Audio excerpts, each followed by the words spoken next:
Welcome back to another episode of the Atomic Business Coaching Podcast. How you doing, Tom? I'm doing great, Adam. It's opening day for baseball. It's a beautiful day in the neighborhood when there's baseball games on television. It is fun. I was a little disappointed. I'm going into a board meeting today for the bank that I'm on the board of, and I messaged my representative there. I'm like, "What do these guys hate baseball?" I'm like, "Come on, we're in New York. We got the Mets, we got the Yankees, both playing during our board meeting. Can't we? Like, come on, you know?" Well, it is. I'll give him. It's usually a 110 game on opening day, but I know. for some reason, this everybody's 410 or 710 tonight.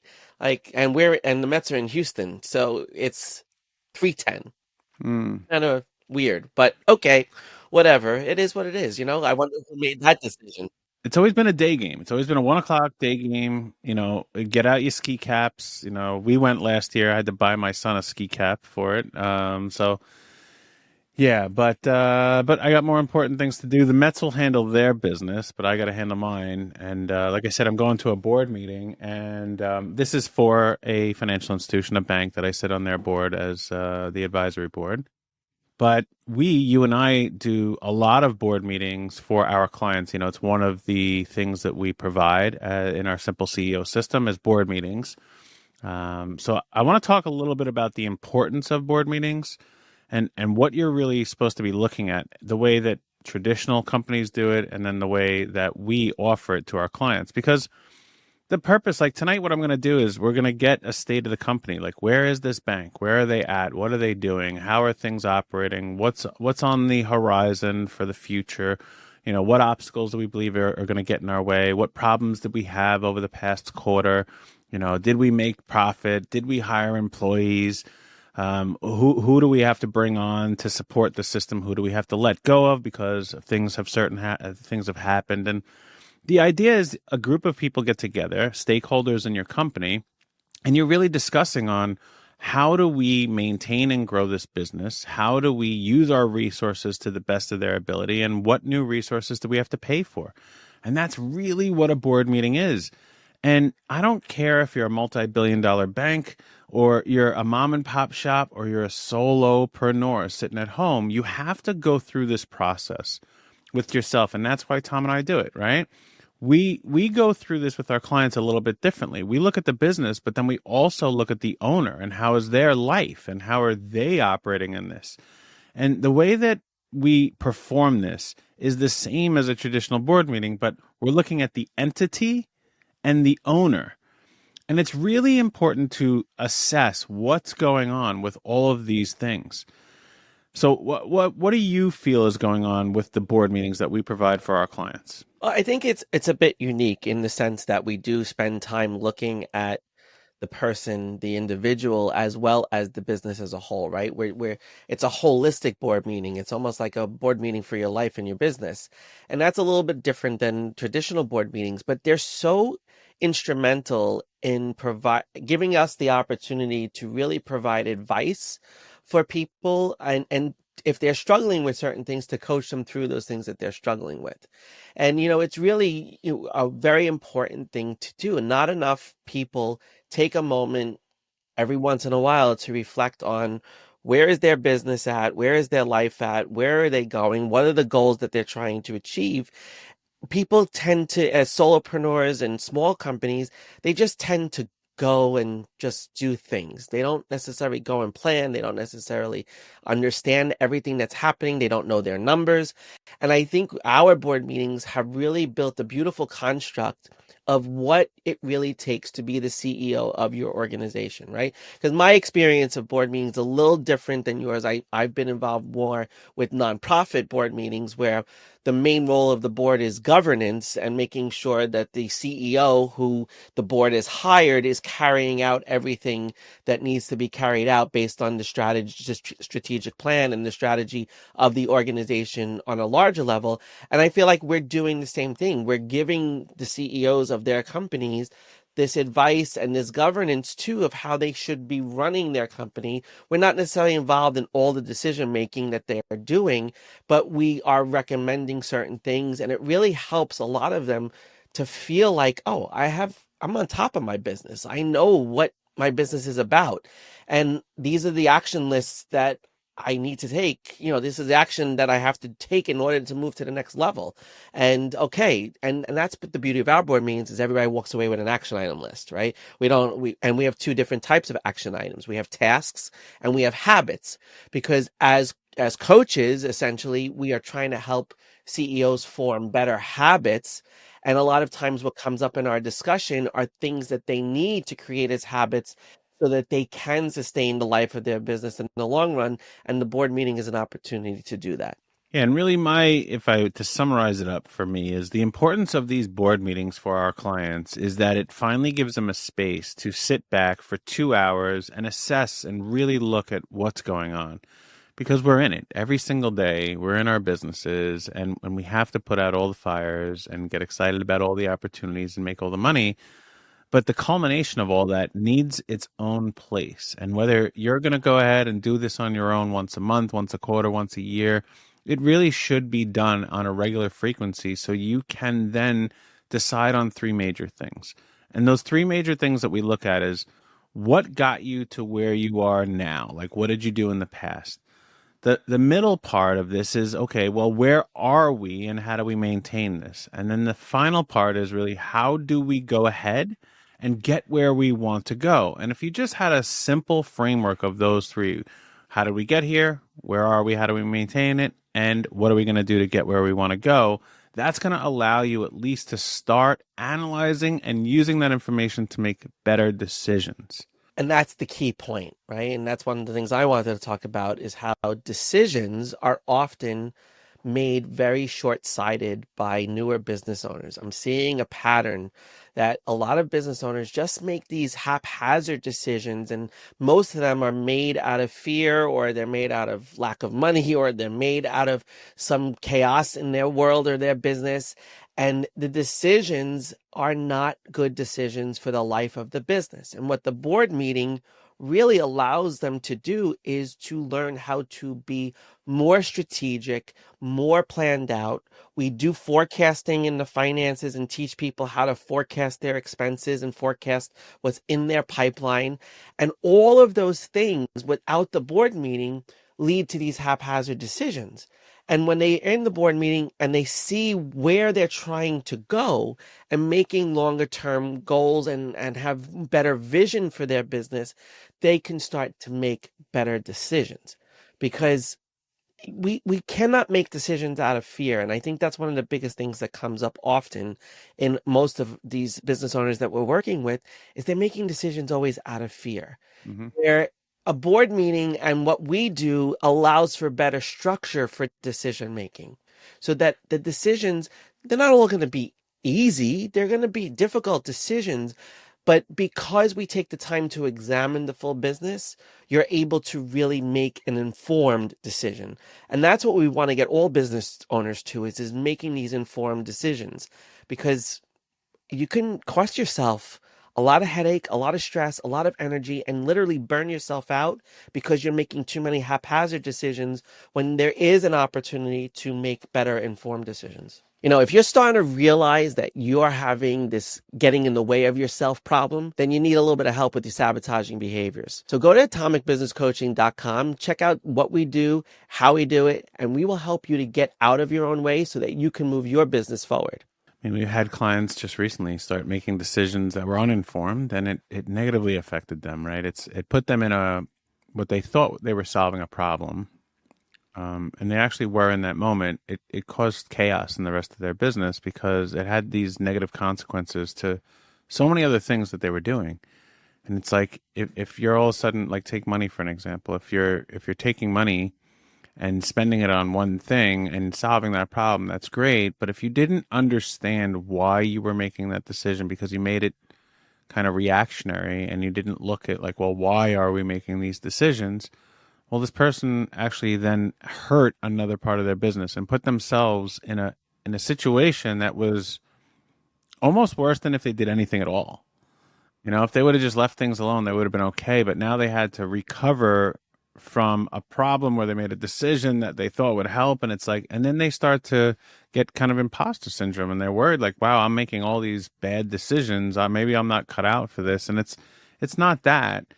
It's just not having a guiding light to why we're making decisions and how we're coming about those. And that's really what it comes down to of really looking at what's the purpose of now knowing your numbers, right? Like knowing your numbers and really understanding every detail that's inside of your business when it comes to financial information, to data. The reason that we collect data and look at our P&L statements and cash flows and balance sheets and even metrics from our marketing and all these things, the reason why we do this is we have to remove emotion out of that decision making process. And when we know the numbers, okay, and we've calculated them and we are 100% sure of them, that is the key. If we're guessing, this doesn't work. But we really know those numbers. Now we make informed decisions, as Tom was saying. And those decisions are based in fact and figure, not like I'm excited about something, I'm upset about something, I'm desperate, whatever the emotion is. It's just like, okay, no, here's how much money we made, here's how much money we have left over, and here are the things we want to do, we can do them. Or here's the effort we put forth with an email campaign, here are the results, it worked, so let's do more. It didn't work, so let's change it. Or a lot of the times you'll jump in and say, all right, let's change something because I feel like this will be better. But we have no information, evidence to back that up. And that's why the numbers it's just black and white. Like it's just calculations and that's what it says. That's what the number on the page says. So based on the number on the page, here's what we can do. Okay. Here's what we did right. Here's what we did wrong. And that's really it. So you even spending time on a weekly or monthly basis, nitty gritty, knowing your numbers is kind of like a mini board meeting, right? It's at least saying, all right, I understand where everything is at. Now I can make those informed decisions that are not connected to anything except data. You bring up a very important point. When you look at facts and figures and you look at the black and white of the data that's in front of you, it makes it very objective and removes the emotion.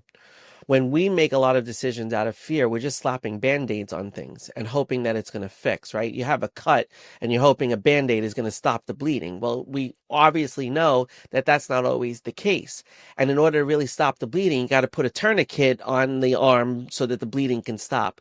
And what happens is the decisions that we make based on emotions and without the facts and figures just become Band-Aids over and over and over. And you just stack a bunch of dirty Band-Aids on top of each other and you wind up with a terrible mess. The key is you got to get to the root cause of the problem.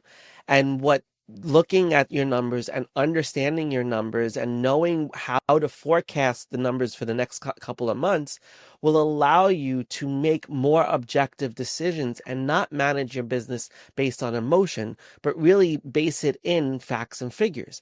Because we tend to, as business owners, we tend to be very emotional about our business because it's our passion, it's our baby, and all of those things come into play, and it obscures and puts blinders on us from looking at the facts and the figures.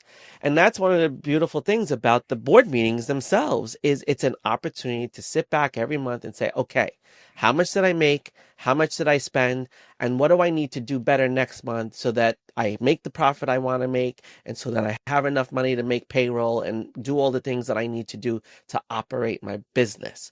And so, I mean, that's one thing about like knowing your numbers. The other thing that I see come out of a lot of our board meetings too is people now can make the better decision around what they need to go and get, whether it's a service, it's a new vendor, it's an employee. And a lot of times business owners in their day-to-day are not asking enough questions to know exactly what they're getting from someone. And it leads to more problems on the other side of all this. So you do all this hard work in the board meeting to keep track of all your numbers and you understand everything that we're trying to do. And then you don't go and ask the right questions to someone that you're hiring or that you need as a service. And you wind up with now another pile of garbage and a pile of mess because you didn't do the right thing and asking, what am I getting for this? Right? One of our clients in particular, he made a decision to pay his accountant for the full year. And it was a substantial amount of money that he was spending on this accountant. And I said to him, well, what are you getting for that money? Is this to file your taxes once a year? Is it to file your taxes quarterly? Is it to give you advice? And he could not answer that question. So now he's taken a very critical amount of money that he needs for his life and his business, and he has spent it on something and he doesn't know what he's getting for it. And that's where we have to make better decisions. And that's one of the opportunities that board meetings allow us to do, is to examine and find out where we may not have made the best decision in acquiring a new service or a new person because we didn't ask the right questions. And we've seen that happen time and time again. What all this really boils down to is you can't just play the same role all the time. And whether you have a board that's going to help you to do this, or you have to act in a different capacity, you have to remove yourself out of the day-to-day to start assessing and understanding all these things that have really big impact on your life and your business. And it's from making certain decisions to knowing your numbers, doing board meetings. All these tiny little decisions will build up and then all of a sudden change the next 3 months of your life and your business. And if you're sitting there thinking like you'll just grind it out and go through it's not the way to do it. It's you have to remove yourself from a situation, even if you have to physically remove yourself, like wherever you work normally. If you have to go to another office, or go in your house, or go to a coffee shop and start looking at it and saying, okay, this is my time to make these decisions. This is the time to gather all my data and know my numbers, or this is the time to have a mini board meeting with myself. You don't have to pay 2 coaches to do this, but it has to be done, right? It has to allow for the space for you to spend time doing these things, because it's just a part of running any business. Like I said, whether you're a $1 billion business or you're a solopreneur, these are things that must get done in order to have success, because it will all just build up around you and come crashing down, and decisions will start to be made for you. And that's where a lot of these people were put in. They were put in situations where the decision was now made for them because they didn't take time to allow to make their own decisions. And that leads to a tremendous feeling of a loss of control, which then triggers a lot of overwhelm, and people lose their shit, literally lose their shit, because they don't know how to recover from that. And this is why it's so critical to understand when you're making a decision that you need to know all the pieces and all the information that you can possibly know in that moment. And you have to accept that you're not going to know everything that you need to know to make that decision. But the more information, the more questions you ask, the better that decision will more likely be. And listen, it's all a learning experience at the end of the day. And every decision that you make is the stepping stone to the next decision that needs to be made. And you get better as you become a more seasoned business owner. But if you don't take a step back and reflect, right? And that's the other big piece of this, is the reflection on what you're doing. And that's what the board meetings allow us to do, is to take time to really reflect on the business that we may not ordinarily be sitting back and doing. And like Adam said before, it's, you got to think about it, and you got to maybe go to a different location, because that will give you the opportunity to remove yourself so that you can really think through and reflect. Some of our other clients were talking about slow seasons right now, and they feel that things are moving very slowly. They're not getting the typical volume of work that they get, and they're in kind of that ebb and flow. And I said the ebb is really a great time to reflect on what you're doing. So it's a time that maybe you need to call an emergency board meeting and sit down and be like, all right, what do I need to do differently in my business so that I can restore or come through these difficult times where I'm in the middle of an ebb rather than a flow? Well, Tom, let's go Mets. Let's go. Talking about board meetings, and I mean, they do this all the time. They have to have a meeting before every game to reflect on what they did in the last game and move forward. So There you go. everybody does it. All right. Well, hopefully this was useful for you. If you have any questions, you can always reach out to us at atomicbusinesscoaching.com. You can find ways to connect with us, newsletters, this podcast, obviously, and plenty of other ways to work with us. Or you can look us up on LinkedIn. You can find me under Adam Thomas on LinkedIn, even though I'm Adam Thomas Hurd. Adam Thomas on LinkedIn. You can find Tom Marino on LinkedIn. You can find us on all the platforms under Atomic Business Coaching, anyone that's out there. And yeah, if you need anything or you know someone who needs this, send this podcast to them and hopefully you change their life. Have a great day.